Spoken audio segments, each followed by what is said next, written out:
Allô, j'espère que vous allez bien, j'espère que vous faites tout votre possible pour rester de la positivité. Bienvenue dans cette nouvelle vidéo dans laquelle je vais partager avec vous 5 astuces pour rester éveillé en lisant, pour ne pas vous endormir lorsque vous faites vos lectures.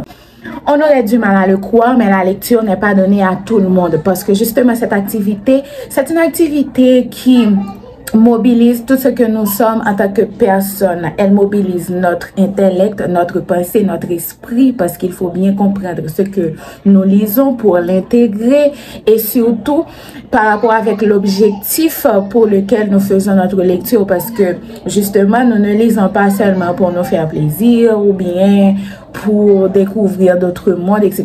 Nous lisons aussi parce que nous faisons des études, parce que nous avons des devoirs à remettre, etc.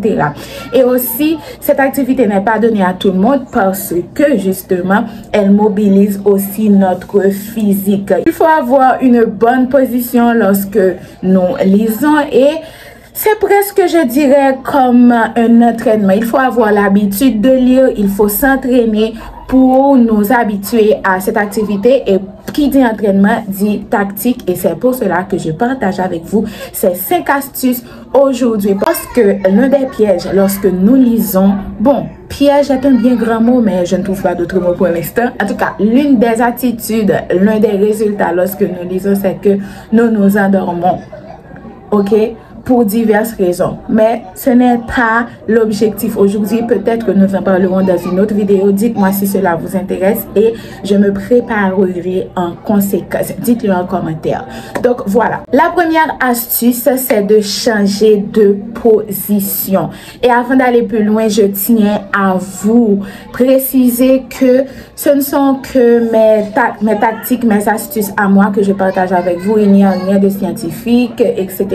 Si vous-même, vous en avez fait des recherches et que vous avez des articles qui en parlent, n'hésitez pas à en partager dans les commentaires. Je serai ravie de les découvrir et sûrement notre communauté sera ravie aussi. Donc, je disais, la première astuce, c'est de changer de position. Il est important de prendre l'habitude de changer de position lorsque nous lisons parce que cela permet une sorte de circulation dans le corps et le corps respire, ce qui permet d'avoir un nouvel élan pour continuer l'activité de lecture. Deuxième astuce, il faut boire, mais surtout je recommande de boire de l'eau parce que l'eau contient de l'oxygène et l'oxygène peut nourrir le cerveau et sûrement le maintenir éveillé pour rester concentré dans cette activité qu'est la lecture.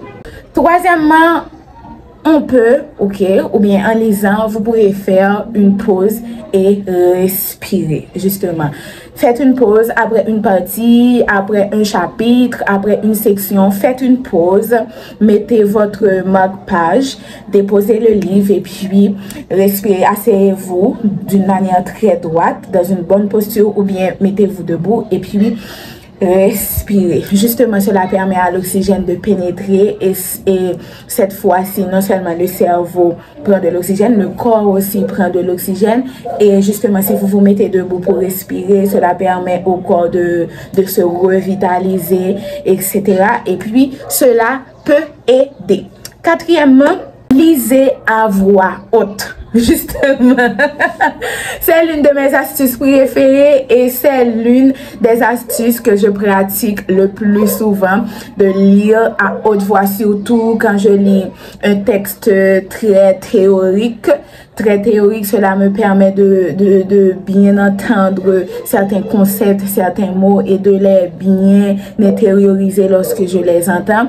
Et lorsque je lis un texte, je dirais littéraire, de la poésie, une nouvelle, un roman, cela me permet de jouer, parce que justement je suis comédienne, cela me permet d'entrer dans la situation et de mieux cerner le dénouement, etc.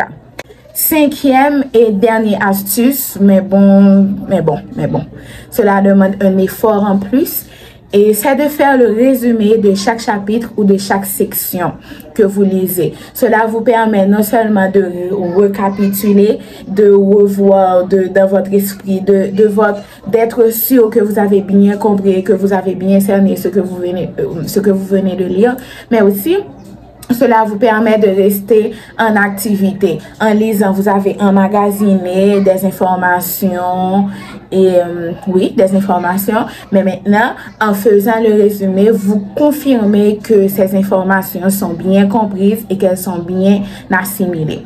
Voilà, c'est tout pour cette petite vidéo. J'espère qu'elle vous a plu et j'espère aussi que vous l'avez bien aimé, que vous l'avez bien apprécié.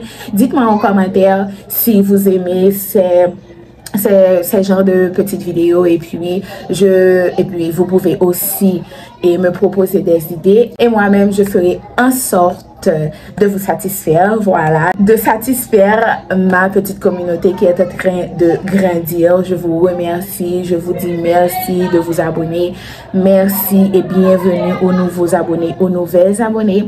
Si vous avez aimé cette petite vidéo, n'hésitez pas à mettre un pouce. Si vous n'êtes pas encore abonné, c'est le moment de le faire. Je suis Michaëlle Charles aka Mika BBF. Je partage mon quotidien, mes expériences, mes idées, mes avis. Je partage mes idées sur des sujets et en rapport avec la vie, mais souvent, cela prend une forme philosophique, spirituelle, métaphysique, de développement personnel, etc. Je partage aussi mes lectures et parfois je rencontre des personnes qui militent et qui créent. Voilà, merci, merci, merci. Restez dans la lumière, dans la force, dans l'énergie parce que c'est important. Surtout, restez dans l'amour. Bye bye. Mouah.